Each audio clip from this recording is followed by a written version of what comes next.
Hi, welcome to the Learning Lounge. I'm Shane Downer, and today with me, as usual, is Kathy Clark. Hi, everyone. But we're also joined by Brian Naughton from DBS. Welcome, Brian. Hi, no problem, thank you. So today we're going to talk about exams, exam techniques, exam experiences, because we're coming into exam season now, and we're about to have some very long days. We are.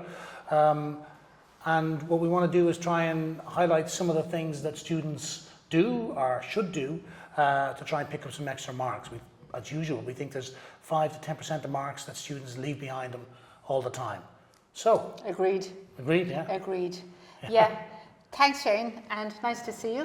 Fine. Great to be here. So, yeah, I suppose I'm prepping students, come from college this morning, talking to students about exams, and all students are very intense this time of the year. So, back at the podcast we did with Andrew about the coping and mental wellness techniques. But the main thing is looking at the paper and reading the paper. I don't think students read the paper, they get overwhelmed. So when I talked to them this morning about what's your biggest fear about doing it, not enough time. So time management, again, another podcast we did. Yep. So yeah, read the paper.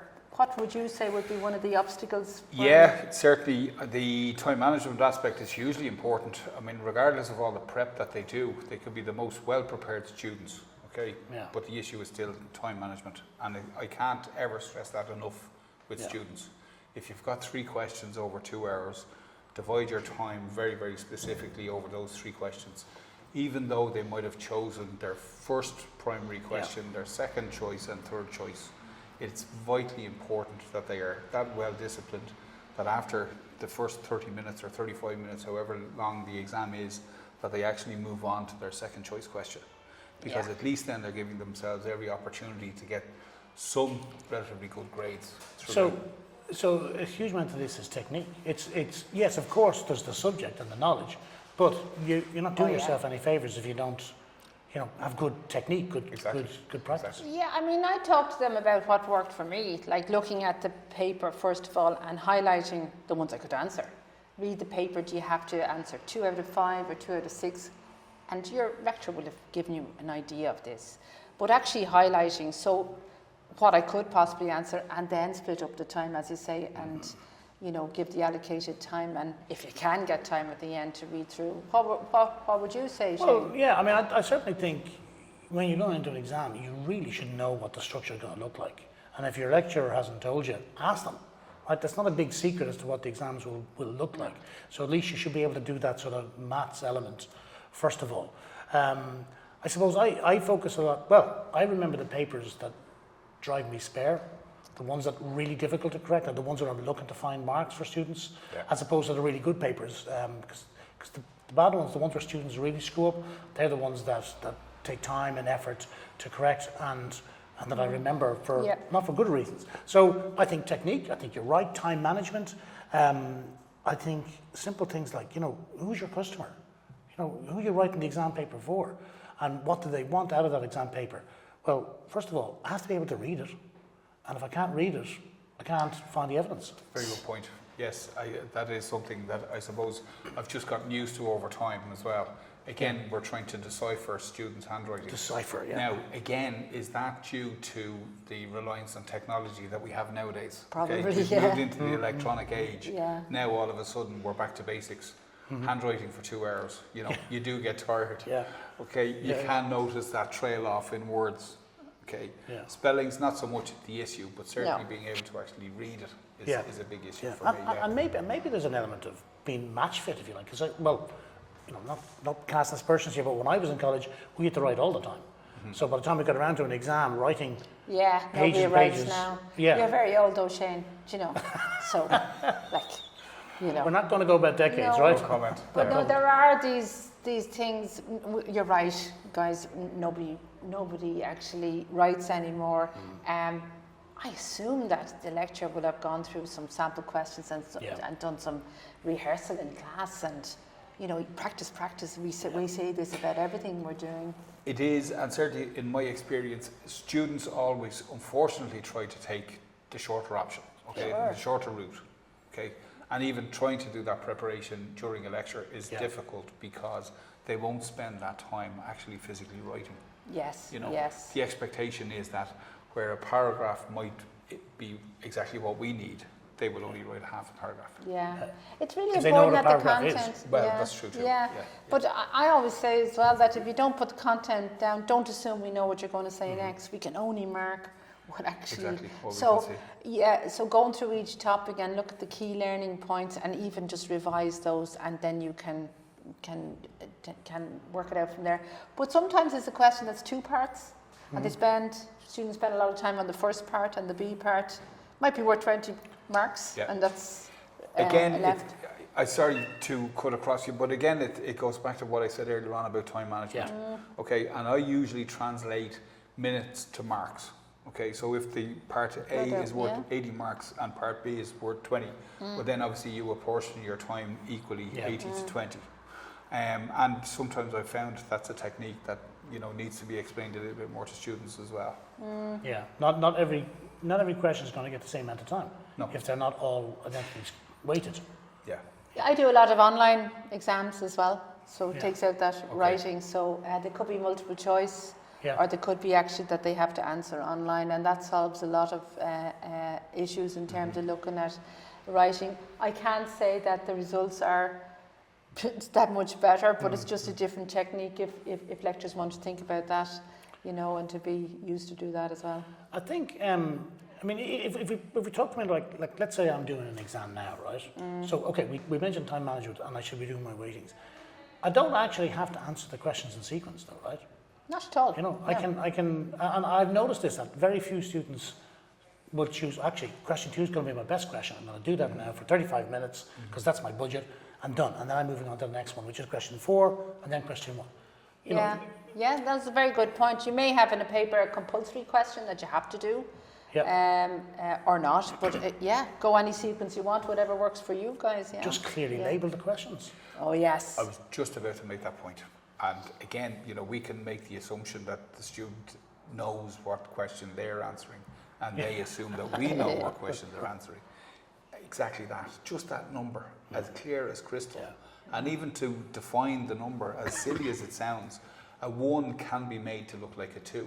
So again, where do we now align ourselves to answering that question or even correcting that question? So that's another issue. So plotting your way through the exam and highlighting the pieces that you're on. Yeah. I think what you said about being match fit, time of the year, everybody's trying to cram everything in. Yeah. But spend some time, it's another exam, it's another way to your degree or your diploma, so spend some time on it. Yeah. What about, so we talked about sort of plotting our way through it. It's not a question of volume, is it? It's a question of quality, really. Yes, quality over content. Quality relevant. Relevant, absolutely relevance is important, but like you don't have to just write for the version, right? Quality over quantity. Yeah, for sure. Always in my case. Now again, when you look at a question paper, you do have a relatively good understanding of what type of answers you can expect. Okay, but it is only when you do that first read through that you can obviously understand how good the quality is then as well. Absolutely. And we're looking for key elements in the content to give you marks. So, we're on your side, guys, but you got to help us out. Number your questions, put the content in that's relevant, and it should be okay. And write it so that we can read it. Yeah. Which handwriting is only part of that. I think, like an exam, normally an exam booklets, there's no limit on the paper you can use. Nope. No. Right? You don't have to start one question on the same page you're finishing another question. You can leave gap lines between paragraphs. You can space it out. It makes it much easier to read. Oh yeah. Absolutely, for sure. I suggest to students that they leave at least a full page between questions. Good idea. Just in case there's information that comes to light through answering other questions. Okay, and again, we're not all going to remember everything we need to remember in those 2 hours. So again, back to our time aspect. When you've got those 3 minutes at the end, read back through your answers, and now you've got the space. You've got that blank page, and you can write anything in that. Yeah, it's very good, because normally on the front as well, you're asked to fill in the questions that you've answered. So make sure you put that. Don't put your name on it. All of those good things. And it's lovely to get notes from students to say, we love your class bank or notes. whatever. Yeah, but No, not don't bank put notes. any notes. Just stick to what you've been asked for. Be professional. Yeah. I think the other thing, and I come from the back end of the class, so I have empathy for the students who are, how am I going to make up these marks, and who are struggling. And maybe if it's 4 questions I have to do, and I've done 2 okay, and I've done 1 okay, and I'm left with 1, and I'm really, gasping. I still need to work the process, right? Yes. But what I've seen more than I expected actually, is students will do extra questions. Oh Like- yes, You can only get marks for the allocation. the allocated questions. I personally am very concerned, and I get frustrated with the legibility, handwriting. I mean, my record is like a 4-page paragraph I've seen, and it's almost impossible to understand, to absorb it. So whatever about your handwriting, I think, please punctuate. Paragraph, leave a gap, paragraph. Lines. Like there should be 1 point per paragraph? Yeah. Well, just use headings and spacing in between Yeah. things. We need to feedback as well. But use paragraphs. I'm not saying that we're defining like it's 6 lines or it's 10 lines. No, but, just break it up. Break it Pace up, yeah. so that we can read, because then you get to sort of absorb it much easier. Yes, from our perspective, that works very well, but also from the student's perspective, it actually helps them identify ideas and thought processes as well.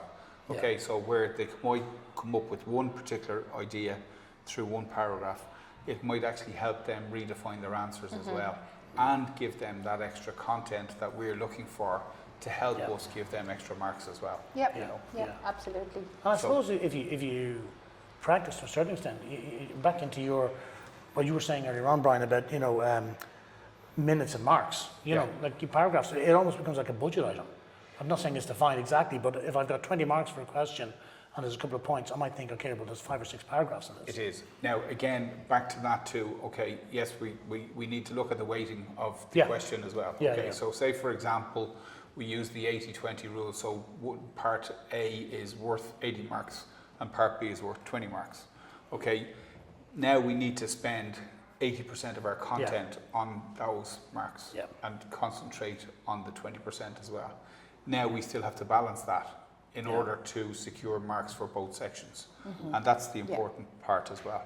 But therefore, creating that positive structure through our headings and paragraphs, we can now hopefully achieve that 80%.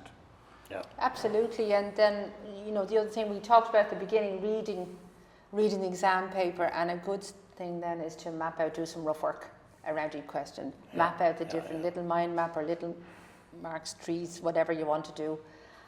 The little things that you're going to talk about, the key points, and make sure that you include it in your workbook, because that's really important. Because if you do run out of time, as examiners, we can have a look and see the thought process.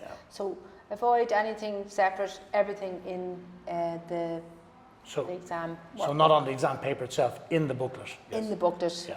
In the booklet. Don't waste the time and transferring from one to the other. Put it in the booklet. And I can't stress this enough. It really can make a difference sometimes. Your borderline, couple of marks, we see it. It can, absolutely, for sure. Because again, we can see the key points. And if you haven't managed to expand on those key points, at least we can see what the train of thought has been up to that particular point in time as well. Yeah. I mean, I think we're all trying to give marks away. I don't know any lecturer who's trying to take marks away. We're looking to give marks, which means we need the evidence to give the marks, and the evidence may be in the rough work, which also means please don't use Tipp-Ex. Not only does it waste time painting things out, and secondly, if you want to cross something out, just draw 1 line through it. It'll be evident that you've crossed it out, and yet we might still find something of value in it. Yeah, very good. Yeah, correct. Okay. Any other final thoughts? No, just best of luck. We know that it's a very busy time. Talk to your lecturer, do your practice, and you can't go wrong. Yeah. You, Brian, any? No, absolutely not. Be very, very specific with your time management. I can't emphasize or stress that enough. Okay. Yep. Give yourself the opportunity to answer those 3 questions or 4 questions, whatever the case is, whatever the number of questions you're expected to answer. Attempt all of them equally. At least you're giving yourself a fair chance to do that. Yeah. Okay. No, I agree. I can't really add anything else to that. We're all going to be enjoying, hundreds and hundreds of scripts over the next few weeks. Buried, yeah, absolutely. So don't forget to subscribe to the Learning Lounge. You'll see it click on the bottom of the screen. But also, if you subscribe, you'll then be able to access some notes we'll have on this on our webpage coming shortly. All right, thank you very much. Thank you. Thank you. Bye for Thanks, now. folks. Thank you.